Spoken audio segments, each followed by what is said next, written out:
இது என்ன செடின்னு உங்களால் கண்டுபிடிக்க முடியுதா? இது வந்து அவ்வளோ ஒரு நல்ல பெனிஃபிட்டு நம்ம உடம்புக்கு. இன்னைக்கு இருக்கிற சூழ்நிலைக்கு ஒரு 2 விஷயத்தில் நம்மளோட பீப்புள்ஸ் எல்லாமே சஃபர் ஆகுறாங்கன்னா, ஃபஸ்ட்டு விஷயம் ஹார்ட், செகண்ட் விஷயம் கிட்னி. ஸோ கிட்னிக்கு சாப்பிடக்கூடிய ஒரு செடி தான் இந்த ரணக்கல்லி கல்லூரிக்கின்னு சொல்லுவாங்க. இது வந்து ரணக்கல்லி கல்லூரிக்கின்னு சொல்கிறப்பே தெரியுது. கல்லூரிக்கி எஸ், கிட்னி ஸ்டோன்ஸை உடச்சி அதை வெளியே வர்றதுக்கு நம்மளுக்கு வந்து யூஸ்ஃபுல்லாக இருக்குது.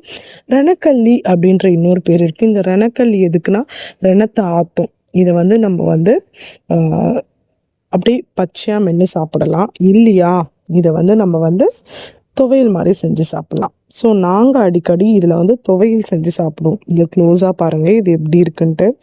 இதுதான் வந்து இதை வந்து என்ன சொல்லுவாங்கன்னா, கட்டி போட்டால் குட்டி போடும். ஜஸ்ட்டு நீங்கள் இதை வந்து ஒரு மண்ணில் இப்போ பாருங்கள், இது மாதிரி கீழே போட்டிருக்கோமா, இது அப்படியே என்ன ஆகுனா, இது அப்படியே வந்து காஞ்சி இதுலேருந்து அப்படியே வேர் முளைச்சி அப்படி வந்தது தான் இந்த குட்டி குட்டி செடியெலாம். இதில் நாங்கள் கொஞ்சம் கிள்ளிட்டோம். அப்படி கிள்ளினது தான் இதெல்லாமே. ஜஸ்ட்டு ஒன்று தான் எடுத்துகிட்டு வந்து இது வச்சோம். பட் அப்படியே படர்ந்து அவங்க நல்லா நிறைய வந்துட்டாங்க. ஸோ இதுதான் இந்த செடியோட ஸ்பெஷல். ரொம்பவே நல்லது.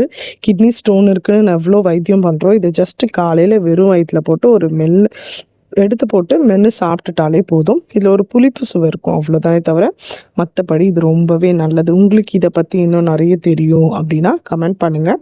இதில் நாங்கள் துவையல் செஞ்சுருக்கோம். ஸோ துவையல் எப்படி செய்யறதுன்றதை நான் நெக்ஸ்ட் வீடியோவில் போடுறேன். ஸோ இதை ஃபாலோ பண்ணிக்கோங்க. ஃபாலோ பண்ணிட்டீங்கன்னா உங்களுக்கு நம்ம நெக்ஸ்ட் என்னென்னலாம் போடுறோன்றதை நீங்களும் தெரிஞ்சுக்கலாம். தேங்க்யூ.